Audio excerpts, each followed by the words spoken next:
Assalamualaikum warahmatullahi wabarakatuh. Selamat pagi, salam sejahtera untuk kita semua. Saya ucapkan terima kasih untuk Ibu Devi Arisandi MM dan terima kasih juga untuk teman-teman yang sudah online untuk kesempatan pagi hari ini. Perkenalkan, kami dari kelompok 12 yang beranggotakan 3 anak. Yang pertama ada Mutiara Septi dengan NIM 4320112. Yang kedua ada Putri Apriliani dengan NIM 4320113. Dan yang terakhir ada Isna Amalia dengan NIM 4320114. Dan sebelum kami melakukan presentasi dan menjelaskan mengenai materi kami, namun sebelum itu kami mempunyai sebuah quotes.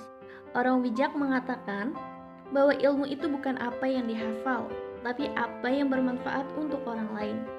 Untuk itu, pada kesempatan pagi hari ini, kami akan menjelaskan mengenai pemikiran ekonomi Islam Muhammad Hatta dan Adi Warman Azwar Karim yang semoga bisa bermanfaat untuk kita semua. Langsung saja kita mulai materi yang pertama. Biografi Muhammad Hatta. Muhammad Hatta dilahirkan di Bukit Tinggi pada tanggal 12 Agustus 1902 pada masa penjajahan Belanda. Bukit Tinggi disebut Fort de Kock sebagai nama resminya, tetapi rakyat Agam selalu menyebutnya dengan Bukit Tinggi. Ayah Bung Hatta bernama Haji Muhammad Jamil, anak dari Syekh Batu Hampar. Ayah Hatta meninggal saat Hatta berumur 8 bulan, sementara ayah Hatta berumur 30 tahun. Sejak ayah Hatta meninggal, posisi ayah Hatta digantikan oleh kakeknya yaitu Syekh Batu Hampar atau Pak Gaik dengan sapaan akrab Hatta. Sejak kecil, Hatta sudah mengikuti kakeknya ke Mekah dan melanjutkan pendidikannya di Mekah. Kemudian Hatta melanjutkan pendidikannya di Kairo, Mesir, sehingga Bung Hatta sudah sangat akrab dengan tradisi keislaman dan hidup di lingkungan yang religius. Tidak heran jika Hatta memasukkan nilai-nilai keislaman dalam merumuskan Undang-Undang Dasar 1945.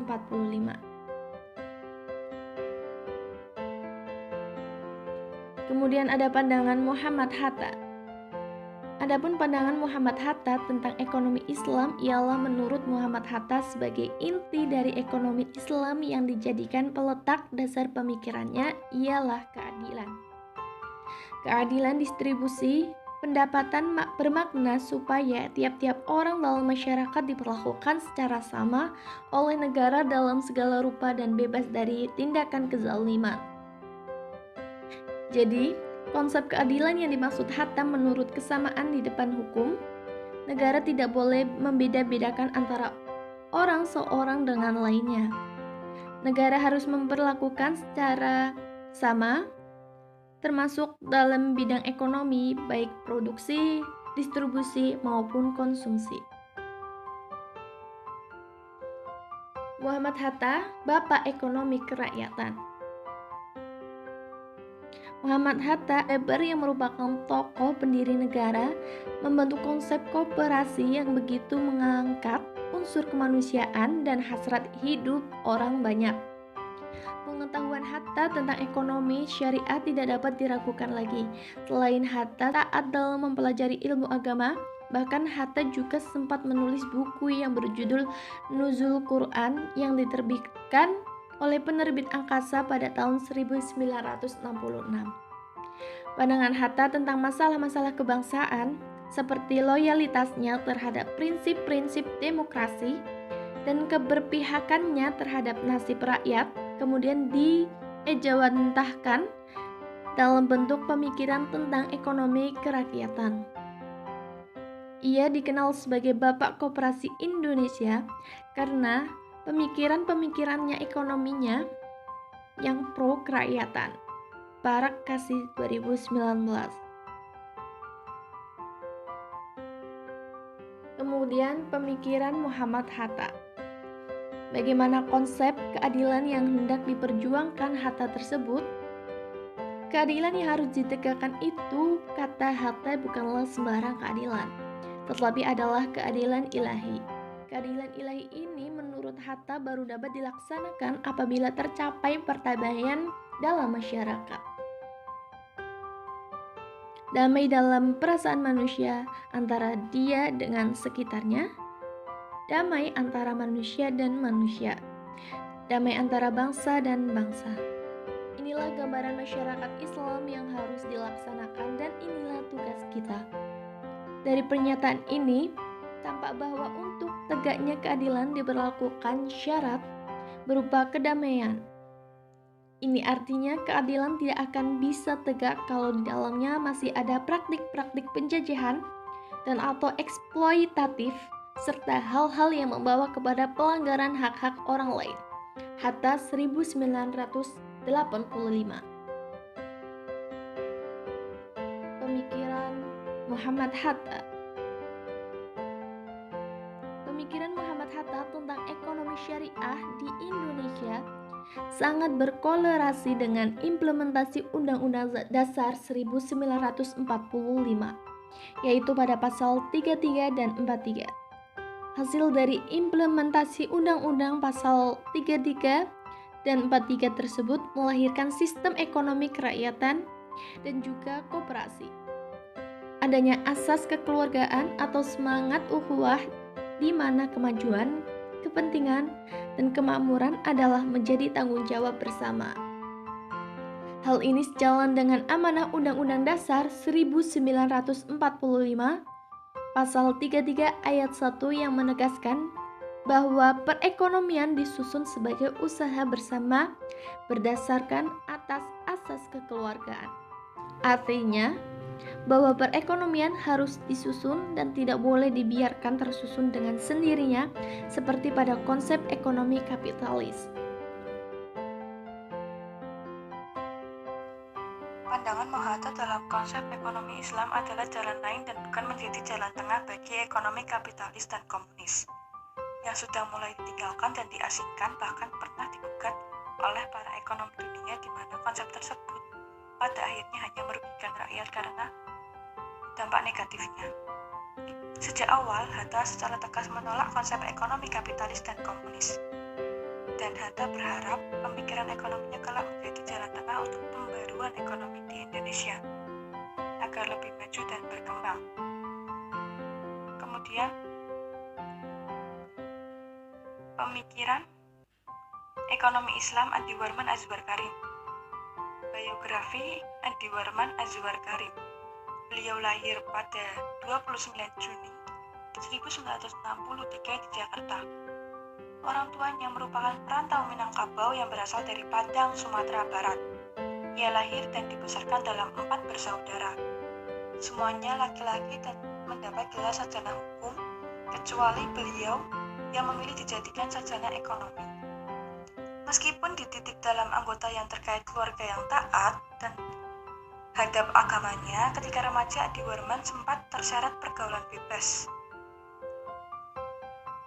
Ia semakin senang hura-hura dan disko ketimbang berusaha mengaji dan mendalami agamanya. Meskipun mampu melewati jenjang sekolah menengah dengan hura-hura dan adun, sikap hura-huranya tetap melekat di bangku kuliah di Institut Pertanian Bogor. Ia masuk ke jurusan sosial ekonomi pada tahun 1982. Namun nilainya anjlok dan tahun berikutnya ia berusaha memerdekakan diri dari pergaulan yang tidak sehat. Dia berusaha menjauhi teman-temannya dengan menyibukkan diri. Ia kemudian mengambil kuliah lagi di Fakultas Ekonomi Universitas Indonesia UI pada tahun 1983. Dan pada tahun 1985 ayahnya meninggal karena dampak kanker yang dideritanya.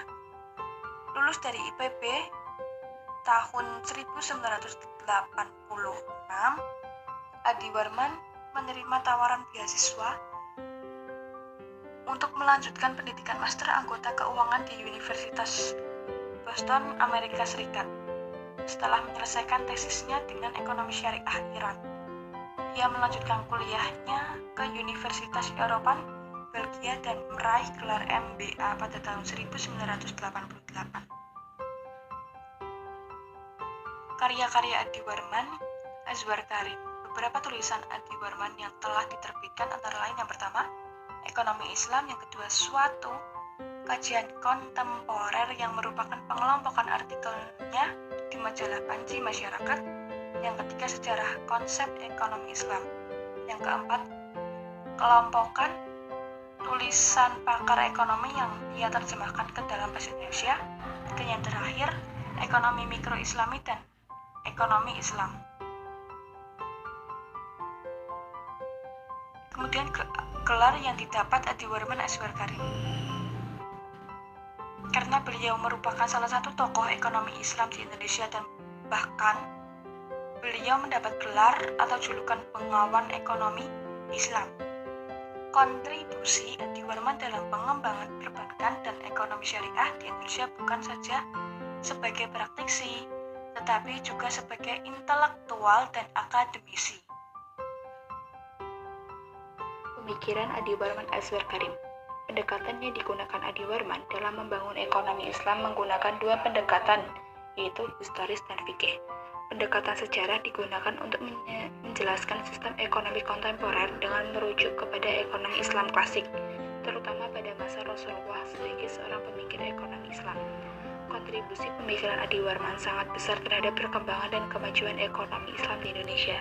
Yang pertama, kebijakan moneter, yang kedua, menciptakan monopoli yang sehat, yang ketiga, kontrol divisa dan ekonomi Islam, yang keempat, uang, yang kelima, zakat, yang keenam, bank syariah, dan yang ketujuh, mengkonvensi menjadi bank syariah. Pandangan ekonomi Islam menurut Adi Warman Azwar Karim. Menurut Adi Warman, selama ini telah terjadi distorsi sejarah tentang teori-teori ekonomi, di mana teori-teori ekonomi yang dikenalkan dan dikembangkan oleh para pemikir ekonomi Barat pada abad pertengahan sesungguhnya merupakan hasil pemikiran sarjana Muslim yang direduksi atau diklaim sebagai hasil pemikirannya. Ekonomi Islam sebenarnya merupakan suatu kenyataan bahwa Islam adalah sistem yang diturunkan Allah SWT kepada seluruh umat manusia dalam seluruh aspek kehidupannya dalam seluruh ruang dan waktu. Karakter agama Islam yang paling kuat adalah fungsi sistem dan penataan yang objeknya adalah seluruh aspek kehidupan manusia, individu, keluarga, sosial, pendidikan, budaya, ekonomi, politik, dan sebagainya.